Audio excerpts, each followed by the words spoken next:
तो चौकी ले लेंगे। इसके ऊपर हम क्या करेंगे, आप चाहे तो लाल कपड़ा हमें बिछानी है, लाल या पीला किसी भी प्रकार का कपड़ा आप ले सकती हैं, ठीक है। तो मान लीजिए मैं लाल कपड़ा यहाँ बिछा लेती हूँ और इसके ऊपर हम माता रानी को स्थापित करेंगे।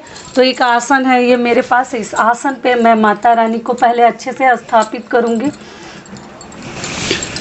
एक दुर्गा जी की देखिए फ़ोटो, आप ऐसा नहीं है कि हर साल हम नया ही फ़ोटो लेंगे, मैं आपको ये चीज़ भी बता देती हूँ, जितना ही मूर्ति या फ़ोटो अगर पुरानी होती जाती है उतना ही उसमें शक्तियाँ जो है ना समाहित होते जाती हैं। तो आप लोग घबराइएगा नहीं कि नया ले कि क्या करें। ऐसे यूट्यूब पे लोग कई वीडियोज में बोलते हैं कि नया लेना चाहिए, ऐसा कुछ नहीं है। हर साल नया फ़ोटो माता का मत लीजिएगा। एक चीज़ ध्यान रखिएगा कि शेर जो है ना उसका मुख जो है बंद होना चाहिए। मुंह खुला वाला शेर का अगर फोटो आपके घर में है तो पक्का हटा दीजिएगा। सावधानियां भी मैं देखिए आपको बताते चल रही हूँ। तो यहाँ मैं माता का फोटो स्थापित करूँगी। इनको एक चुन्नी हम ओढ़ाएंगे। आपके पास किसी भी प्रकार का चुन्नी है तो आप माता को ओढ़ा सकती हैं, या नया भी एक चुन्नी दे सकती हैं। नवरात्रि के दिन एक नया चुन्नी आप चाहे तो दे सकती हैं।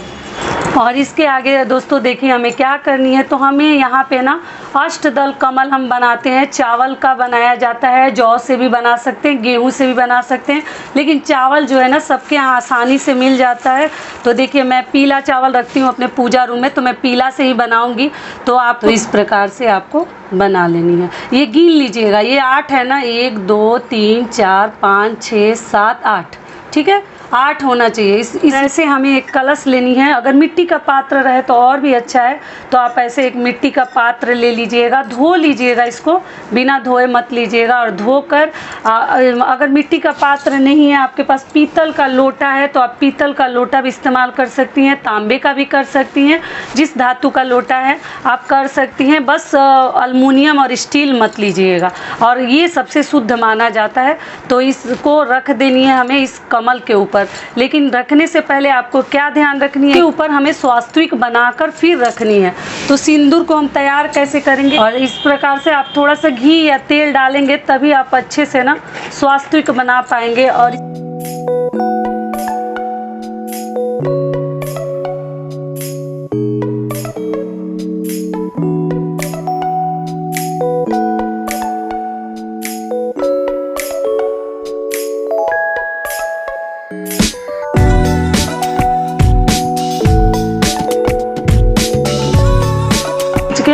आपको बंद कर देनी है। तो ये हो गया कलश हमारा जो है अच्छे से माता रानी के लिए तैयार हो गया। कलश को धो लीजिएगा और धोकर तभी इस्तेमाल कीजिएगा। मिट्टी का ही कोशिश कीजिए क्योंकि मिल जाता है आसानी से, और जिनको नहीं मिलता वो लोटे में भी कलश स्थापना कर सकती है। अगर आप पाठ करती हैं तो कलश स्थापना ज़रूर कर लीजिए अपने तरीके से। बहुत अधिक बड़ा, जैसे पंडित जी को भी बुलाकर लोग पाठ करवाते हैं, कलश स्थापना करते हैं। तो देखिए बन के रेडी हो गया। और उसके बाद आप चाहे तो सूखा वाला सिंदूर से भी टीका कर सकते हैं। तो अब इसके आगे हमें क्या करनी है, ये इसमें भी थोड़ा बहुत मतलब 2-4 जगह टीका कर लीजिएगा। ये भी हो गया। अब इसमें हम जल डालेंगे। तो जल आप एक पात्र में जल लेकर बैठिएगा और इसमें आपको जल डालनी है। हाथ को, दोनों हाथों को ऐसे पकड़ के इसमें जल हम भर देंगे। और भी ज़्यादा आप भर दीजिएगा, मेरा जितना बड़ा लोटा था उतना ही मैं डाली हूँ। और साथ में आपको थोड़ा सा गंगा जल डालनी है, ठीक है, थोड़ा सा गंगा जल डालेंगे। मान लीजिए गंगा जल, कई आदमी के सवाल आते हैं दीदी गंगा जल नहीं मिल रहा है तो क्या करें। तो देखिए गंगा जल अगर नहीं मिलता है तो क्या करेंगे, कोई बात नहीं, ऐसे डालनी चाहिए। अगर आपको मिले तो ज़रूर डालिए। तो आप केवल जल ही, जो साधारण जल है, आराम से डाल सकते हैं। तो ये भी हो गया। इसके आगे हमें क्या क्या डालनी होती है कलश में, तो सबसे पहले देखिए हल्दी, एक सिक्का डाल देते हैं। अगला जो है सुपारी, तो एक सुपारी डाल देंगे। और माता रानी के पूजा में ना लौंग और इलायची भी कलश में डाला जाता है। हर पूजा में तो नहीं डालते, दूर्वा डालते हैं, हल्दी डालते हैं, तो लेकिन माता रानी के पूजा में हम लौंग और इलायची भी डाल देंगे साथ में। और उसके बाद कलश को एक वस्त्र दिया जाता है। तो ऐसा रक्षा सूत्र का धागा भी आप या कोई पीला लाल कपड़ा भी आप डाल सकते हैं, लेकिन धागा जो है आसानी से सबके पास होता है, तो आप ऐसे कलश में बांध सकते हैं। ठीक है। एक चीज़ बता दूं आपको कि इसमें अनाज भरते हैं, तो और भी किसी पूजा में आप चावल इसमें भर सकती हैं, लेकिन दुर्गा जी की पूजा में ना इसमें चावल नहीं भरते हैं, जौ भरते हैं, गेहूं भरते हैं। आपके पास जो है भर सकती हैं। अगर मान लीजिए आपको जौ जैसे जई ना हर राज्य में नहीं मिलता है, तो आप चावल भी इस जगह पर भर सकती हैं। मिले तो जौ ही भरनी चाहिए। अब इसमें हम क्या डालेंगे, ये देखिए, ये आम पल्लो डालेंगे। इसके आगे हम इसमें जई भरेंगे, जौ भर देंगे, और भरने के बाद कलश के ऊपर हम स्थापित कर देंगे। थोड़ा अच्छे से रख दीजिएगा, क्योंकि ये डंडी है इसमें तो बैठ नहीं रहा अच्छे से, थोड़ा आप ध्यान से रख दीजिएगा, क्योंकि 9 दिन तक हमें रखनी है, तो ये हम रख देंगे। और कई ऐसे लोग हैं ना कि जैसे गणेश जी को भी रखते हैं, पहला पूजा देते हैं, तो आप सुपारी में ऐसे करके गणेश जी को भी साइड में मतलब बगल में रख सकते हैं, उनकी भी पूजा कर सकते हैं। सुपारी में रक्षा सूत्र कलावा लपेट लीजिएगा, और ये हम गणेश जी के भी पूजा करेंगे। ठीक है। तो इतना कार्य तो हमारा हो गया। अब हम जो है माला पहनाएंगे, तो हम कलश के ऊपर भी माला एक पहना सकते हैं। कलश स्थापना के लिए मैं आपको देखिए हर चीज़ बता दी, ऐसे आप कलश स्थापना जो है आराम से घर में कर सकते हैं। अगर जो लड़कियां हैं, जो महिलाएं हैं, पूजा कर रही हैं और पाठ कर रही हैं, अगर चाहें तो अपने घर में ऐसे कलश स्थापना करके सरल विधि से भी आप पूजा कर सकती हैं। अब चलिए हम दुर्गा जी की पूजा कर लेते हैं। पहले हम माता रानी को सिंदूर लगाएंगे। माता रानी को सिंदूर लगा दीजिए। पाँच बार मैं लगाती हूँ, आप अपना देख लीजिएगा, 2-3 बार भी आप लगा सकते हैं, लेकिन मैं 5 बार लगाती हूँ। और इधर गणेश जी को हम सिंदूर नहीं लगाएंगे, चंदन लगाएंगे गणेश जी को, जो सभी को मालूम है। तो इनको हम चंदन लगाएंगे। थोड़ा सा मैं इसमें रखती हूँ, तो इनको भी लगा दूँगी।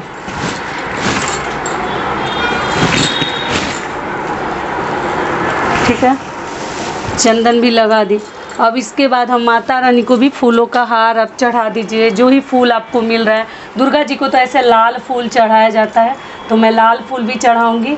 और मैं दुर्गा जी के लिए ये माला लाई थी, तो ये भी चढ़ाऊंगी। फूल देखिए मुझे भी मिला है, ज़्यादा फ्रेश नहीं है मेरा भी फूल, लेकिन फिर भी माता रानी को लाल फूल ही, यही फूल चढ़ाया जाता है अड़हुल का, तो मैं चढ़ा देती हूँ।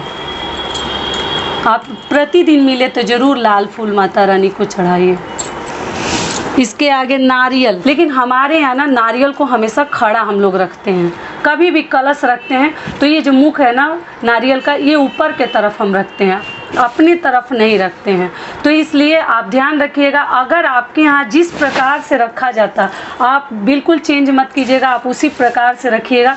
हमारे यहाँ जो नियम है, जिस प्रकार से पूजा पाठ होता है, वो मैं आपको बताई हूँ कि हम लोग नारियल, सूखा नारियल लेते हैं और ऊपर के तरफ करके रखते हैं, लाल कपड़ा या पीले कपड़े में लपेट कर।